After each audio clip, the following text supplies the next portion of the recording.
Welcome to the second episode of. We still haven't fully decided on the name. I know the interview series they've been calling it Beyond the Headset, but I saw Mhm. another one that was pretty interesting. It was like Beyond the Breach. One of those two I really like. And I don't know how you feel about it, Philibus. I don't know how y'all feel about it, but definitely let us know in the comments if there's a Mhm. preference between the two for this kind of podcasting series. I Completely don't know different. how you feeling about it. We're on the two now. I think about a 1 month, 2 month cadence seems pretty good. I love Breachers, but there's only so many things to cover, right? Yeah, yeah. The updates are actually coming out pretty steady pace, which is a good thing to hmm see. The developers are really working hard there. Yeah, there's only going to be so much, especially not running it live, pre-recording this stuff. There's only so many topics that we can come up with in our free time. I know live we've talked about it, and people there's some like, oh, how's it gonna go out? I think we should maybe try out a live stream one every once in a while. Like literally, like we can do these every month or two, and then that one's every like 2 3 months, just very sparingly. Yeah, Or I don't know. Well, I don't know. I think it could work. let us know down in the comments, like what you think about this podcast, where you think we could take it, improvements you think we can make. We listen to our community here at VRML. It's one of the things that makes this such a great place to be a part of the team here because, put in some feedback, people actually listen and try to adjust, and we want to bring you guys the best experience. So Exactly. Well, on that note, let's hop right in. I think the first topic has been a very interesting one. I've been seeing, really the rise of the use of Taurus, and apparently it's gotten so much support. It's even got a name. It's called tourism.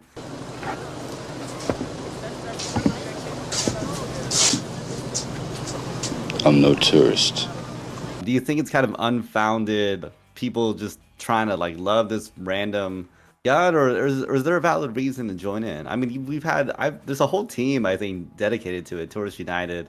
Even apparently a Taurus server. And then I don't know if you saw, someone came out with their own Taurus Bible. I think it's Mhm. from OnDog. Yep. And I just love little trinkets like this that come from the community. It's funny. It kind of adds a little bit of like lore in a way to the game beyond what's just given from Triangle Factory, right? Like just these funny little history things that we're starting to see. I don't know. I mean, how do you feel about the Taurus? I've seen it. It gets used in league matches. It's not in, especially even high level ones too. So it's got some place, but is it worth really having this much support, or is it just because it's one of those very interesting sort of guns to be using? The biggest thing the Taurus has going for it is how good it feels to like land a headshot. It's like the stylish way to get a kill. Out of all the pistols, it's got the best one-shot potential. So it's got value to bring to the table. Like if you swing around a corner, it's one of the greatest parts about it is because everybody just hears bang, bang, bang. Like three shots and you get three kills. Everybody's gonna be like, all right. Everybody in the building knows those are one taps because they counted. They can hear the shots. So loud, so satisfying when you finally do land that headshot. Just, it's got that endorphin rush built into using it.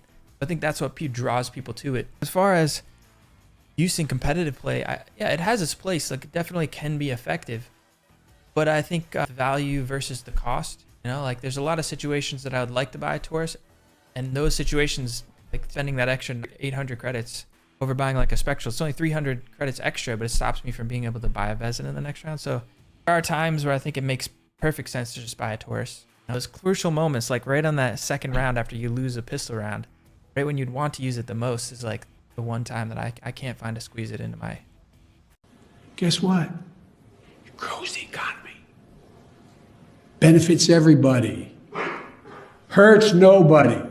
My economic strategy. But I don't know, tourism. I mean, like OnDog, there's a lot of people trying to self-proclaim themselves to be like king of the Taurus. Ane like rocks it in his profile picture. It's a fun gun to use. I think it'll always be a crowd favorite. I was seeing these little Taurus tournaments pop up, like a little 1v1 Taurus only tournament, stuff like that. It's gonna be a big part of the game, and I use it probably more than half of the time that I'm pubbing the game. Sometimes I'm wondering if it should be used more. I've seen, some of these teams, they really just run the full 5 Spectral loadout, right? And to your point, it does heavily impact the economy. You run the Taurus, you definitely can't run a Vezin on that second round, even if you win, right? Unless you have some weird thing where you got all the kills. Like I think you would Right. have to get all the kills to make up for that 400 difference. Yeah, we're And getting like it is just hard, right? maybe getting an EMP plant, something like that could tweak the difference. But in general, yeah, investing into the Tauruses in the first couple rounds can really You see a lot of people do it, and OnDog, the one that made Art of Tourism on Infinity, he was on Team Infinity anyway at the time. They were one of the teams most known for not full buying on that third round after they lost the first 2 rounds, and I think that's like having OnDog and people that prefer the Taurus on that team had something to do with that. So it can have huge payoff, but you can also get a couple of headshots with a Spectral pretty quick. Very small difference between that for that extra 300. A lot of times for a save round. But that's the thing too. Like with these teams, some of them play, you know, at the level they play, they definitely can make those headshots, right? That's why I'm wondering, maybe it should see more uses. Like I don't know, it'd be an interesting meta if all top teams like do like a 4-1 or something like that. Because I think a full like 5-person Taurus thing's a little too aggressive and economically you're disadvantaged, right? Because there's no way. Like I think a full 5-person team with Tauruses, no way, even if you win, even with a deep like a plant, I don't think you can get a Vezin on that second round. So it has a lot of impact on that economy. But if you only had 1 or 2 people rocking that Taurus, and maybe they're like your entry fragger, right? They come in, they're the ones making the plays because they can get those shots, and on top of that, once they make those shots, it's a one-hit down. Yeah. I could see something like that where like your entry fragger has to be like a Taurus player. Yeah, but it's that'd be interesting to see, but I don't know. It's still risky and has a lot of economy disadvantages, unless you're really making those kills count. yeah. Risk versus reward is what it's all about, right? I mean, that's the main disadvantage it has over a Spectral is if you don't land that shot. And you think about how it plays moving up the ranks in the bronze and the silver gold level, you can land those headshots pretty consistently. And as you move up through platinum, diamond, master, people's movement starts to get a lot harder to track down. So landing those shots becomes more difficult, and the effective value you get out of a gun like a Taurus goes down when even a skilled player is struggling to hit as many headshots. You know, you whiff that one shot, that's a big gap, big opportunity for, you know, your opponent to come back and kill you. And also with economy, like it changes. You can't run a util that round, especially like pistol round. You can't run util because I think we like in preseason I saw a lot. There's some teams that are like, I used to say like gun teams and like util teams, where basically some teams are just really like good at using utility, and we're still kind of seeing that, you know, different proficiency. But I think at this point, everyone's got to use utility. There's no way you don't, and that impacts the team if you have a player that literally just cannot get a utility. So that forces the rest of the team to have to buy into utility instead. So it's crazy. It doesn't sound like a big deal, but like literally one person getting a Taurus has massive impacts on other players on your team. Yeah. So it is very. I can see where there's a lot of hype and love for it, especially if you're pub running. Those economy choices aren't as big, right? You're just in there, you're having a good time, kind of chilling.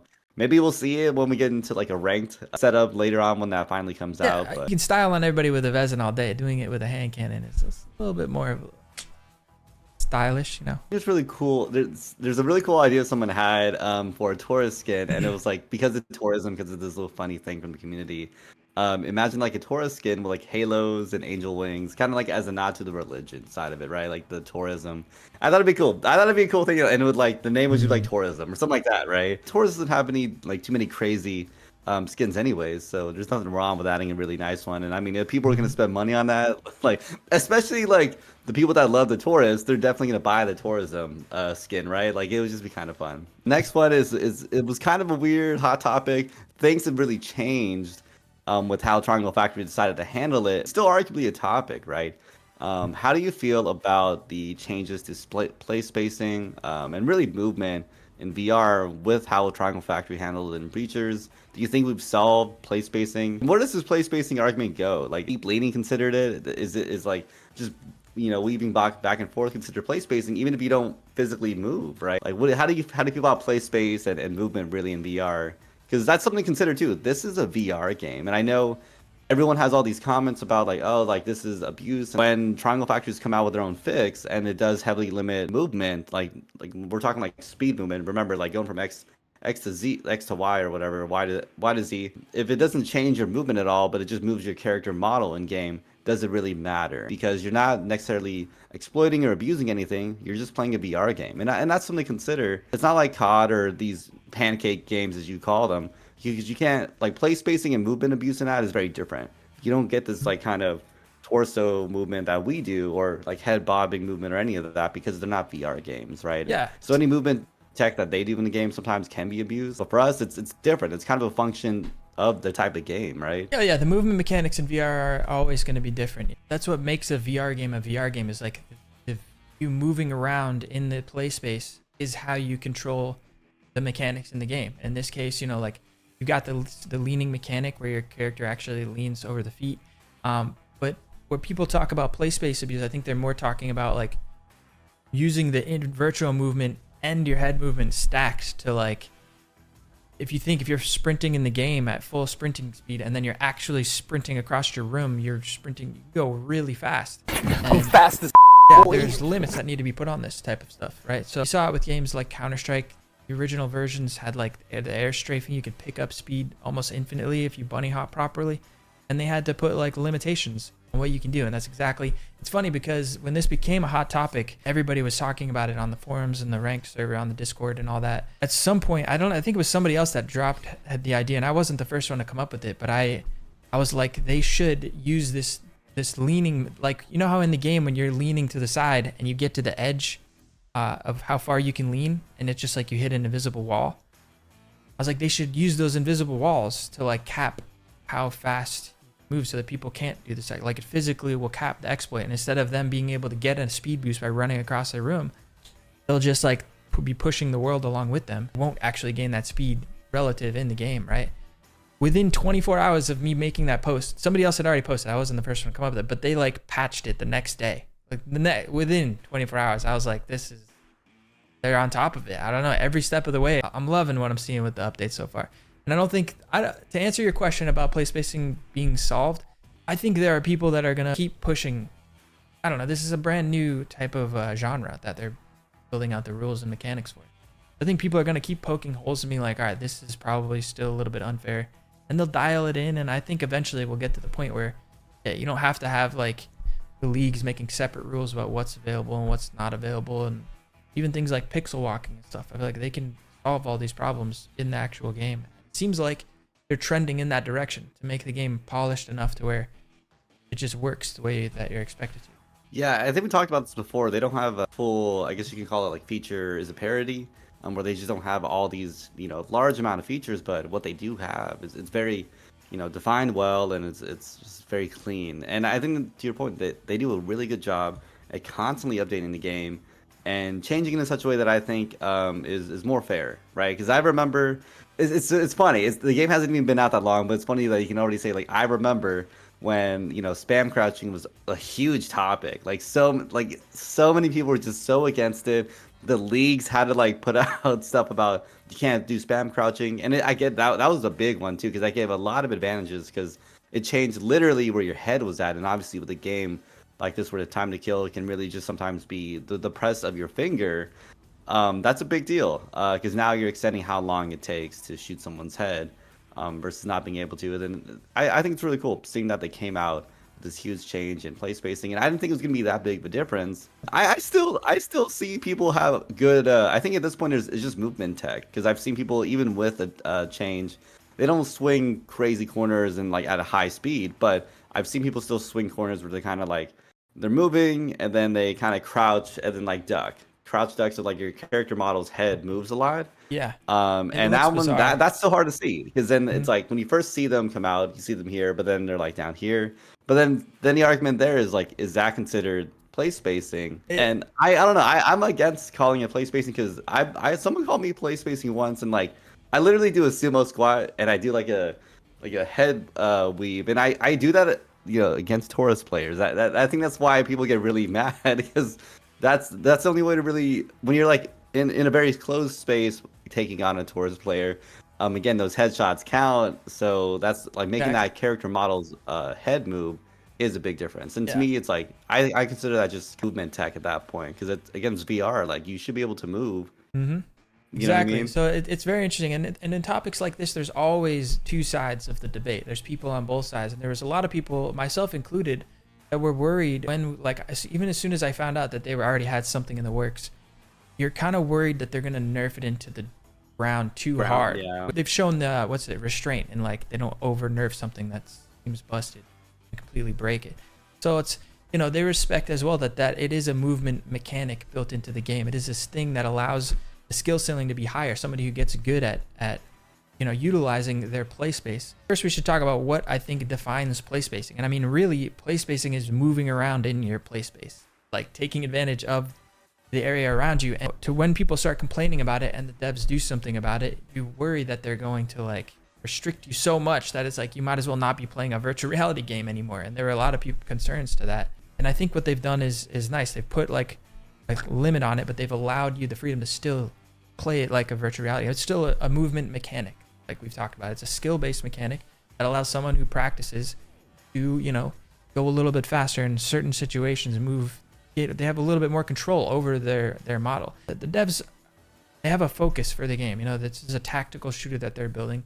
It's not like a super fast-paced arena shooter, so they don't want people being able to like fly across your screen super fast and have to make really fast flick shots. It's more like strategic crosshair play, like where are you aiming your gun, like making good decisions tactically against each other. And I think they're like, I don't know, I'm very impressed with Triangle Factory. You hear me say it time and time again. I'm fanboying. I know they're a sponsor of the stream and all that, but all that aside, it's the whole reason I'm playing this game is because the development seems to be pushing it in the direction of exactly the type of game that I love to play, like the esports, coming from Counter-Strike background. A lot of people playing Rainbow Six. I mean, it really seems to be tracking in a good direction, and I think we're going to see more changes to play space in the future. I'm sure it's not perfectly dialed in, but I'm excited for where it's going. I don't know about you. I am too. I mean, they make some really good updates, to your point. I think shows that they care about the game and really care about its balancing and how people play the game, because I can see it being very and you know, people think it's not that big of a deal, but this has impacts on just the game in general. Like, obviously, it's going to impact the competitive community, but this will impact normal players too. Because imagine you're running into a pub and some person, I could not have imagined when, you know, spam crouching was a big thing. I can't imagine being a random person just picked up breachers, hops into a lobby, and you're trying to shoot. One, your aim's already kind of bad. You barely even know what gun does what, and then someone's spam crouching. Going left and right, dodging your, like, probably feeling like the Matrix at that point.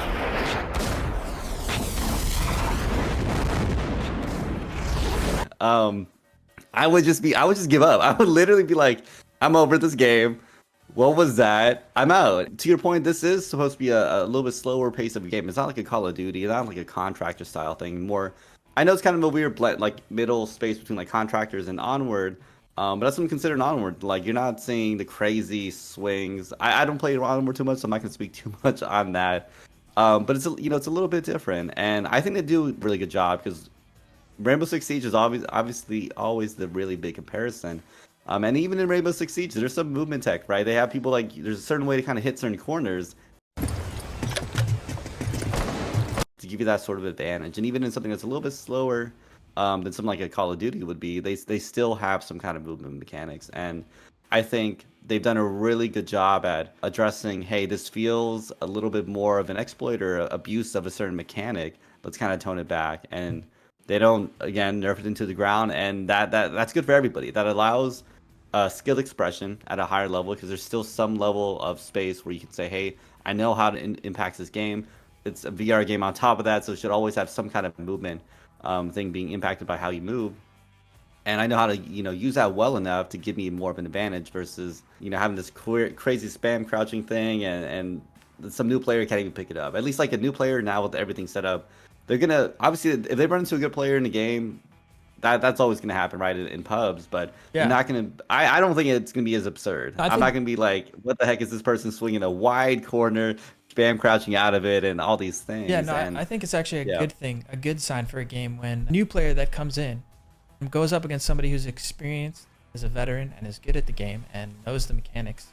They should be able to kind of, like, that new person should kind of get crushed, right? One and a heads up, one-on-one type of situation. So I think that's a good sign. Like if I'm playing a game and I see that somebody shows me, like, look, there's all this skill to learn and this knowledge, like, that you can gain.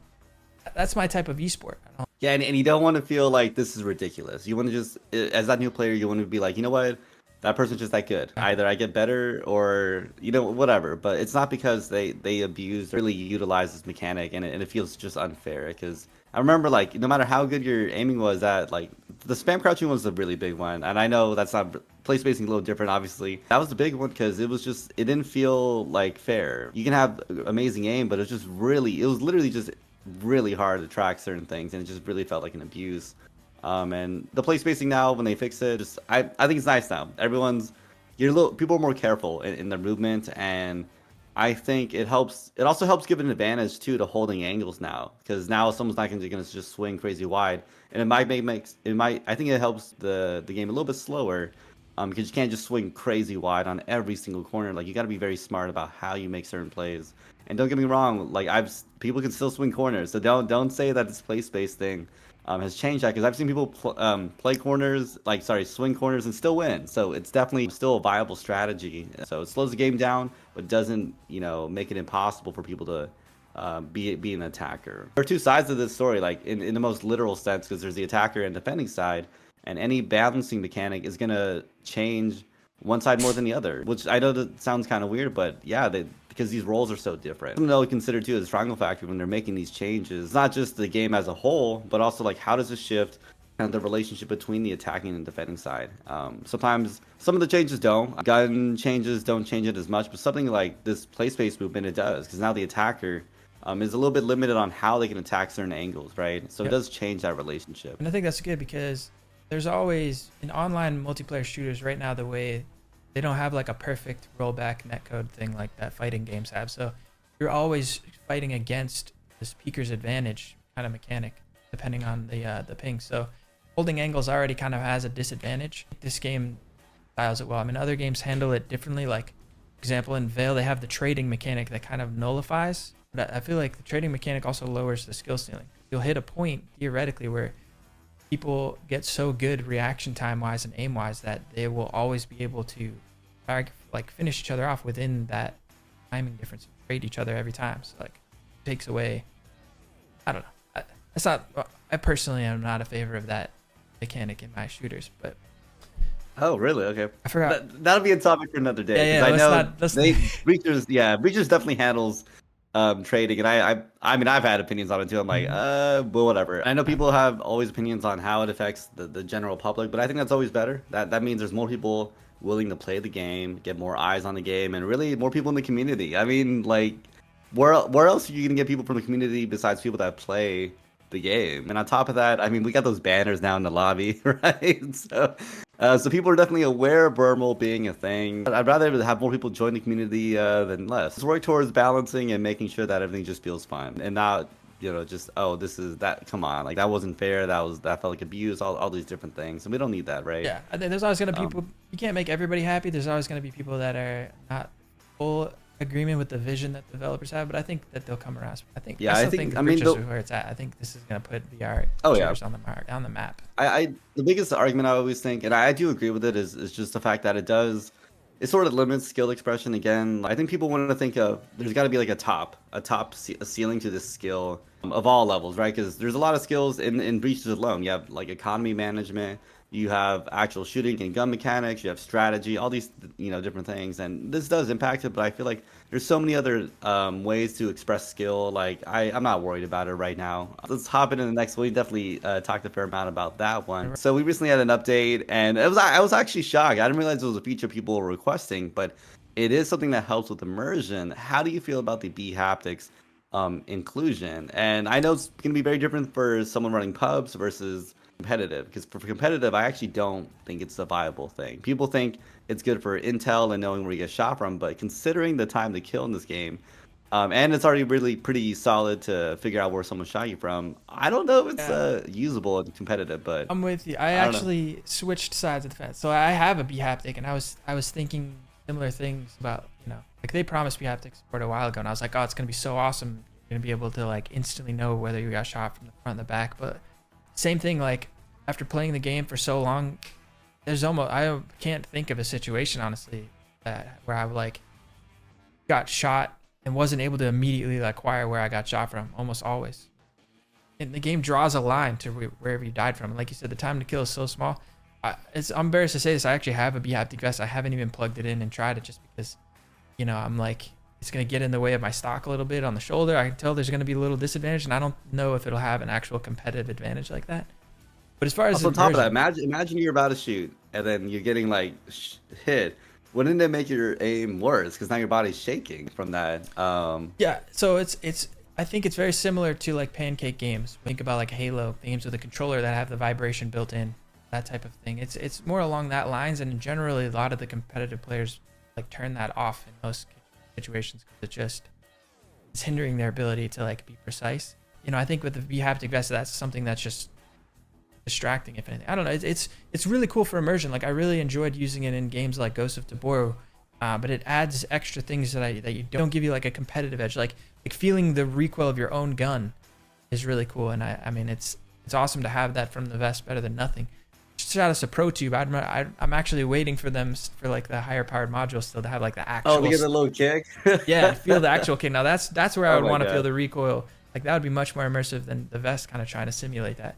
It's definitely cool. I think it's a step in the right direction. I think you're gonna eventually want to get to the point where you're wearing like the technology gets so good that it just like taps.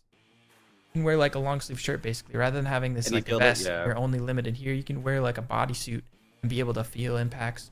So literally 100% of your square footage on your body basically. Get punched in the face, like feel it. I don't know. Have an exoskeleton suit, like make you actually feel the knockback.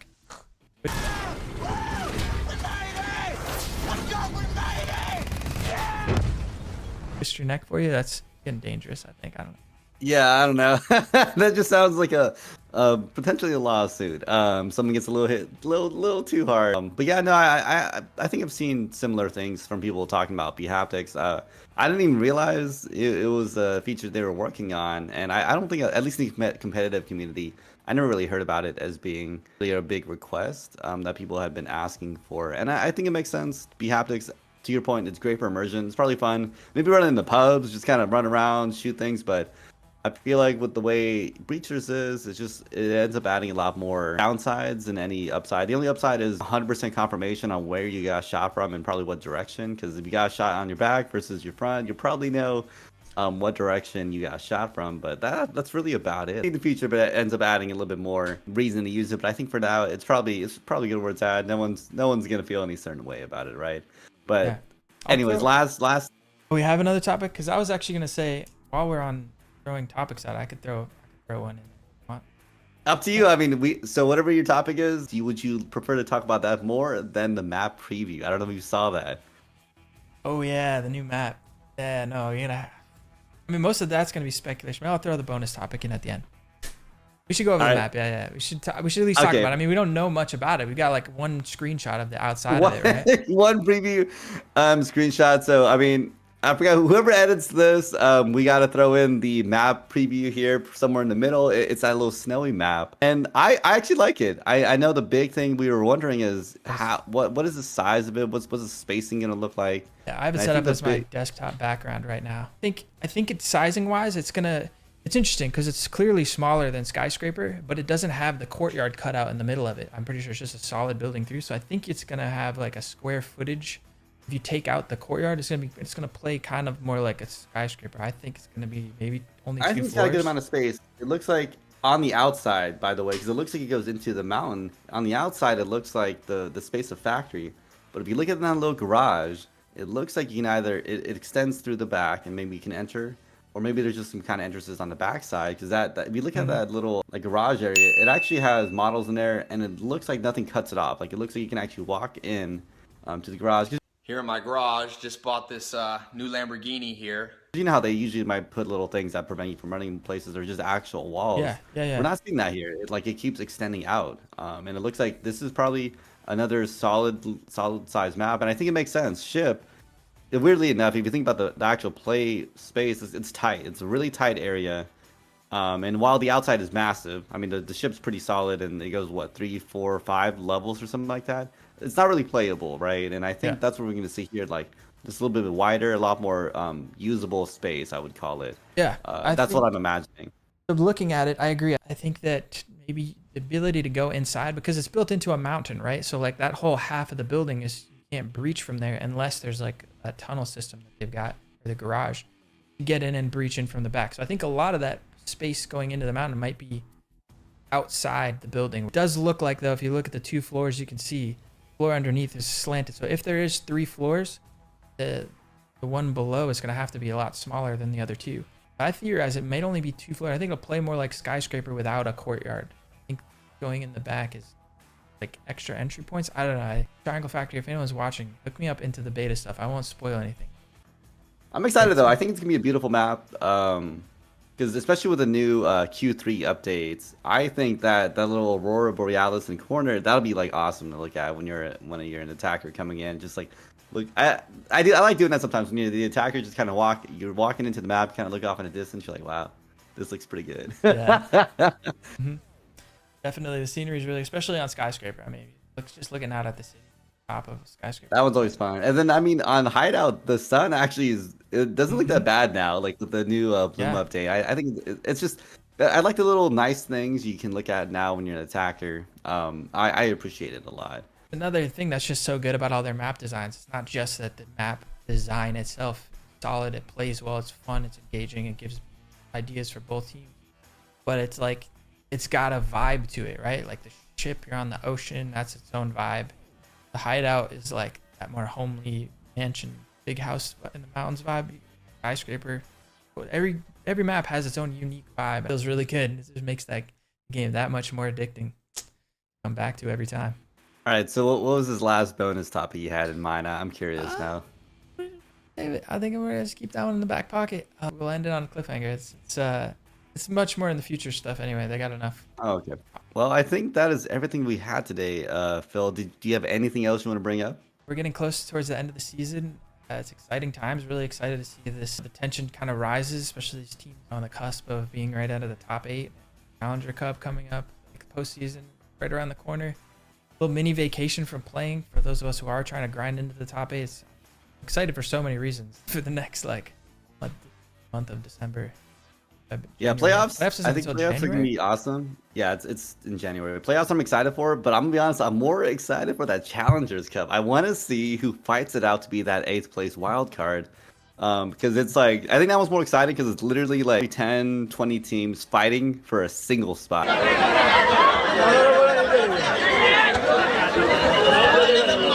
And I mean, I know it's the same thing with playoffs as the 8 teams fighting for one, but it's just like this one's cool because that's the full community. And really, from my understanding, the only limit is that your team has played 7 games. It looks like that. I asked it because I was curious because I think some teams have recently formed and they're trying to get in the Challengers Cup, but like there is a limit. You gotta play a certain amount of games. You can't just hop in to the last week of the season, by the way, and just expect to run into Challengers Cup. That's not how the league works. It's coming Monday is roster lock, so there's a lot of people kind of setting up their final positions and positioning themselves where they want to be for the going into the postseason. Yeah, I mean, you saw. If anybody caught our match from just the other night, we literally are down to exactly 5 members. We're barely able to field 5, so. We're looking to make some last minute pickups ourselves. Well, you got a couple days. Yeah, you got a couple days to figure something out. But like I said, I mean, I hope to see y'all maybe in the playoffs or Challengers Cup. I'm so sad because I'm on a trip that week and I wanted to cast Challengers Cup so bad, but unfortunately I won't be able to. But I'll be looking at the results. I'm curious who picks up that eighth place wild card. And that's also a crazy thing considering that. Even though you get into the master tier now, you still gotta fight. You still gotta fight because even if you're if you become 8th place, you're not automatically in, and that I kind of like that. It gives I think a certain challenge to master tier that hey, just because you're the top 8, top whatever amount that the master tier shifts to in the future, not locked in. Like you gotta still fight for it, and top 7 you get it in, but that last person. You really got to fight for your spot, and it'll be fun to see them fight for it. And I mean, I think it works out. It gives them more practice too when they're in the Challengers Cup. They're really fighting for themselves, getting that to that 8th spot. Even you already ranked 8th NA, you still got to fight for that, right? And it'll be cool. It'll be cool to see if that team can confirm that they own that spot, or if another team comes in and takes it from them. Who knows? It's really cool. I'm with you. I think it's dope, and I'm excited. Unfortunately, it looks like we're probably going to be competing in the Challengers Cup rather than just locking in that top 7. So we'll see. Hopefully it should be fun. I mean, I'm excited. It's like a little mini tournament to get into the playoff tournament. Yeah, I mean, I know it sounds like nerve-wracking, but here's something to consider. Like, if you win that, you've definitely confirmed your 8th spot for that playoff. So I think you definitively earned it, right? So it'll be exciting to see what happens. But yeah, and anyway, propel them on a run in the playoffs because they'll have had to have run through the entire Challengers Cup and then show up to playoffs next weekend with that like momentum behind them.